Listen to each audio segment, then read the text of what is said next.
नमस्कार, आदाब, सत श्री अकाल। मैं हूं नंदिनी यादव। आज जो मैं आपको कहानी सुनाने वाली हूं या कहे कि जो सच्ची घटना बताने वाली हूं, ये घटना सभी घटनाओं से बहुत ज़्यादा अलग है, क्योंकि ये ऐसी घटना है जो कि भारत के इतिहास में पहली बार हुई थी, जहां पर एक व्यक्ति जिसे कि रेप की सज़ा मिली थी और उसकी वजह से उसकी गर्लफ्रेंड ने आत्महत्या की थी और इसी के चक्कर में उसे उम्र कैद की सज़ा सुनाई गई थी और उसे रेप की सज़ा अलग से सुनाई गई थी। लेकिन इसके बावजूद भी जब वो तिहाड़ जेल में था तो वहीं से उसने आईएएस की तैयारी की और वो ये एग्ज़ाम पास भी करता है और आईएएस भी बन जाता है। लेकिन जब उसे उम्र कैद की सज़ा मिली हुई थी, वो रेप की सज़ा काट रहा था, किसी की मौत की सज़ा काट रहा था, तो फिर वो आईएएस कैसे बन गया? क्या कोई भी व्यक्ति जब जेल में रहता है तो क्या वो वहाँ से जब आईएएस या कोई भी गवर्नमेंट एग्ज़ाम पास कर लेता है तो क्या उसकी सज़ा माफ़ हो जाती है? या फिर वो वहाँ रहते हुए उसने इतनी ज़्यादा टफ़ एग्ज़ाम को पास कैसे किया होगा? क्या वहाँ पर कोई कोचिंग होती है या फिर जेल में रहने वाले किसी भी शख्स को ऑनलाइन पढ़ने के लिए दिया जाता है या फिर उसे पढ़ने के लिए बाहर जाने की अनुमति होती है? आखिर क्या होती है ये सारी चीज़ें जिसमें कि एक व्यक्ति उम्र कैद की सज़ा काटने वाला आईएएस बनता है और उसे ड्यूटी भी ज्वाइन करवाई जाती है? यही हम आगे जानेंगे। वैसे अगर हम भारत की जेलों की स्थिति की बात करते हैं तो जेल को बहुत ज़्यादा खतरनाक माना जाता है, लेकिन ऐसा नहीं है। भारत में ऐसी बहुत सी जेल है जो नाम मात्र की जेल है, क्योंकि कहा जाता है ना कि पैसा, रसूख, पावर ये ऐसी चीज़ें होती है जिसकी वजह से चाहे कैसी भी जगह हो, हर जगह ऐशो आराम की सारी चीज़ें मिल जाती है। ये तो आपने बहुत सी बार न्यूज़पेपर में भी पढ़ा होगा, तो न्यूज़ चैनल पे भी देखा होगा कि भारत में ऐसी बहुत सी जेल है जहाँ पर लोगों को पैसे के दम पर वो अपना सब कुछ वहाँ पर ख़रीद लेते हैं, जैसे कि वो अपने घर पे मज़े से रह रहे हो। लेकिन कुछ ऐसी भी जेल होती है जहाँ पर ये चीज़ें नहीं मिली जाती है और वहाँ पर कैदी के साथ जो व्यवहार होता है वो अच्छा नहीं किया जाता है और उसे वाकई में डर भी लगता है। और वैसे कहें तो होना भी ऐसा ही चाहिए, क्योंकि जेल का मतलब सज़ा होता है। अगर कोई भी व्यक्ति बाहर रहकर कोई भी गलती करता है तभी उसे जेल में भेजा जाता है, और अगर वहाँ रहते हुए उसे सारी सुविधा दी जाएगी, पूरे ऐशो आराम की लाइफ दी जाएगी, तो फिर वो जेल जाने से कभी डरेगा ही नहीं। वो तो वापस आएगा और वही गलत चीज़ें वापस से करेगा और उसे फिर से जेल भेज दिया जाएगा, जिसका कि उसमें कोई भी डर नहीं होगा। अब हम आगे की पूरी कहानी पे आते हैं, जिसकी शुरुआत होती है 2003 से। वहाँ पर एक लड़की जो कि दिल्ली की रहने वाली थी, उम्र थी उसकी 21 साल, नाम सुनीता, जो कि कंपटीशन की तैयारी कर रही थी और वो आईएएस की तैयारी कर रही थी, जिसमें कि उसने मेंस की परीक्षा दी थी। लेकिन परिवार में कुछ ऐसी मजबूरियाँ थी जिस वजह से वो पीछे रह गई, जिसमें कि उसकी तैयारी पूरी नहीं हो पाई थी, खास तौर पर केमिस्ट्री की। वो एक इंस्टीट्यूट में पढ़ने जाती थी जहाँ पर एक टीचर थे जिनका नाम था अमित उर्फ अशोक राय, जिन्हें कि अधिकतर लोग अशोक सर के नाम से ही जानते थे। सुनीता उन्हीं की कोचिंग में पढ़ाई करती थी। सुनीता का कोर्स काफ़ी पीछे रह गया था, इसलिए उसने अशोक राय से कहा कि सर, मैं काफ़ी पीछे रह गई हूँ, तो क्या आप मेरी थोड़ी मदद कर सकते हैं? मुझे क्या आप अलग से क्लास दे सकते हैं? तो जो अशोक राय थे उन्होंने हाँ कर दी। सुनीता केमिस्ट्री पढ़ने के लिए अशोक राय के घर जाने लगी। धीरे धीरे समय बीतने लगा और वह अब टीचर अशोक राय से काफ़ी नज़दीक आ चुके थे। कुछ समय बाद, यानी कि 14 अप्रैल 2003 को रात को 11 बजे जो सुनीता थी उसकी तबीयत अचानक से ख़राब होने लग जाती है और सुनीता का जो भाई था वो उसे लेकर हॉस्पिटल जाता है, जहाँ पर उसे पता चलता है कि जो सुनीता थी उसने सल्फास की गोलियाँ खा ली थी। भाई उसे देखकर बहुत ज़्यादा परेशान होने लग जाता है और जो सुनीता थी वो हॉस्पिटल में ज़िंदगी और मौत के बीच में जूझने लग जाती है और वहीं पर सुनीता की मौत हो जाती है। सुनीता के भाई को कुछ नहीं समझ आ रहा था कि आखिर सुनीता ने इतना बड़ा कदम क्यों उठाया। वो पढ़ने में भी काफ़ी होशियार थी, अच्छी लड़की थी, सब कुछ तो अच्छा था, तो फिर उसने सल्फास की गोलियां क्यों खाई। लेकिन मरते वक्त उसने अपने भाई को एक नाम बताया था कि मैं अमित राय की वजह से मर रही हूँ।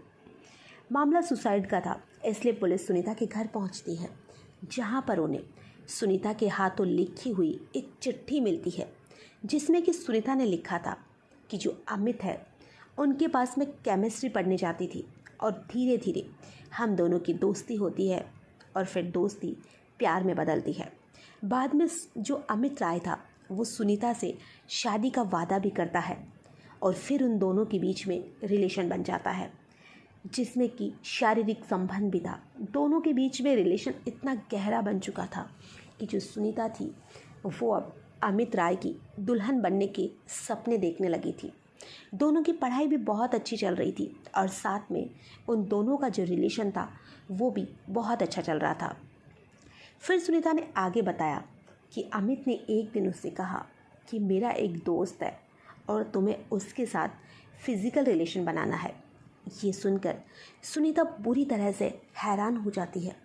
जब सुनीता ने ये सुना तो उसका दिल पूरी तरह से टूट जाता है, क्योंकि अब सुनीता को लग चुका था कि जो अमित राय है वो सुनीता को लेकर बिल्कुल भी सीरियस नहीं है, क्योंकि अगर वो उसे लेकर थोड़ा बहुत भी सोचता या उसे शादी करने के बारे में सोचता तो वो ऐसी गंदी हरकत कभी नहीं करता और उसे ये कभी नहीं कहता कि उसे उसके दोस्त के साथ भी जाना है। क्योंकि कोई भी लड़का जिसे कि वो अपनी पत्नी बनाने वाला हो वो ऐसी हरकत कभी नहीं कर सकता है। लेकिन जो सुनीता थी वो इन सारी चीज़ों में बहुत ज़्यादा टूट चुकी थी। अब जो उसका दोस्त था उसके पास जाने के लिए अशोक राय उसे मजबूर करने लगा, लेकिन सुनीता ऐसा कभी नहीं करना चाहती थी। अब जो अशोक राय था वो उसे ब्लैकमेल करने लगा, उसे बार बार इन सारी चीज़ों के लिए परेशान करने लगा। और इधर जो सुनीता थी उसने थक कर सल्फास की गोलियां खा ली और इससे उसकी मौत हो जाती है। और इधर जो अमित था उसे गिरफ्तार किया जा चुका था। लोअर कोर्ट ने अमित को दोषी ठहराया और अमित को तिहाड़ जेल भेज दिया गया। कोर्ट ने अमित को आत्महत्या के लिए उकसाने के लिए 10 साल की सज़ा सुनाई थी और रेप के लिए उसे उम्र कैद की सज़ा मिली थी। अमित ने लोअर कोर्ट के फैसले को हाई कोर्ट में चैलेंज किया, लेकिन उसकी जो सज़ा थी वो कम नहीं हुई। अमित जेल के अंदर रहते हुए एक फ़ैसला कर चुका था। हालांकि कोर्ट में उसने कहा था कि उसने सुनीता का रेप नहीं किया, ये सब कुछ उन दोनों की सहमति से हुआ था। अमित ने ये भी कहा था कि दोस्त के साथ उसने संबंध बनाने के लिए उसे मजबूर नहीं किया, लेकिन कोर्ट ने फिर भी अमित को सज़ा को सुना और उसे कम नहीं किया। हाई कोर्ट में मामला गया। इधर अमित जेल में ही अपनी यूपीएससी की तैयारी कर रहा था। तिहाड़ जेल में वह तैयारी करने लगा। जेल की लाइब्रेरी में उसने अपना ठिकाना बना लिया था। जेल में भी एक लाइब्रेरी होती है जिससे कि वहाँ पर रहने वाला कोई भी कैदी अपनी पढ़ाई कर सकता है। उसके लिए जेल में रहने वाले लोग उसकी मदद भी करते हैं। अब इधर जो अमित था वो बाकी कैदियों से बिल्कुल अलग रहता था और यूपीएससी की तैयारी में जुट गया। तो उसने जो किताबें थी वो भी जेल प्रशासन ने ही उसे ला कर दी और जेल प्रशासन ने उसकी जितनी हो सकती थी उतनी मदद की। जेल के लगभग सभी लोग उसकी पढ़ाई में मदद करने लगे, चाहे वो कोई कैदी हो या फिर जेल के कोई भी अफसर। साल 2008 में 5 साल के बाद में उसने यूपीएससी का एग्ज़ाम दिया। उसका प्री क्लियर हो चुका था, फिर मेंस की बारी आई और लास्ट में इंटरव्यू। और उसने मेंस हो, प्री हो या फिर इंटरव्यू, हर चीज़ को क्रैक किया। जब 2009 में रिज़ल्ट आता है तो उम्र कैद की सज़ा काट रहा अमित यूपीएससी में एक अच्छी रैंक हासिल करता है। और तिहाड़ जेल में जब ये बात पहुंचती है, अमित तक ये बात पहुंचती है, उसके घर वालों तक पहुंचती है और उसके घर वालों और जेल तक ही क्या, ये बात अब पूरे देश में पहुंच चुकी थी। क्योंकि किसी कैदी ने पहली बार जेल में रहते हुए आईएएस का पेपर निकाला था और वो भी इतना ज़्यादा टफ एग्ज़ाम।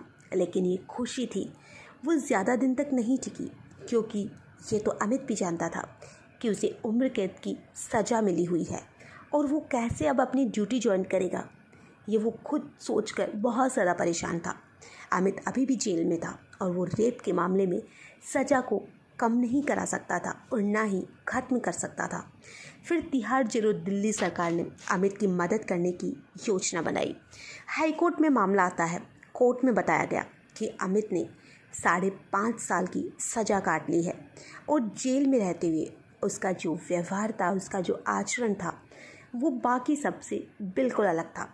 यानी कि वो बहुत अच्छे तरीके से सबसे पेश आता था। जेल में रहकर उसने दूसरे कैदियों के लिए एक उदाहरण भी पेश किया था। ये सब देखते हुए हाई कोर्ट ने दलील को देखते हुए फैसला सुना दिया और कोर्ट ने कहा कि सुनीता ने खुदकुशी की थी और अमित उसका जिम्मेदार था। लेकिन अमित का सीधा संबंध सुनीता के सुसाइड केस से बिल्कुल नहीं था और ना ही कोई भी सबूत ऐसे मिले जिसकी वजह से ये पूरी बात पता किया जा सके कि ये सारी चीज़ें अमित की वजह से हुई है। दोनों के संबंध पहले से थे और अमित ने कभी भी उसे ज़बरदस्ती नहीं की, इसलिए सुनीता की खुदकुशी का मामला अमित से सीधा नहीं जोड़ता है।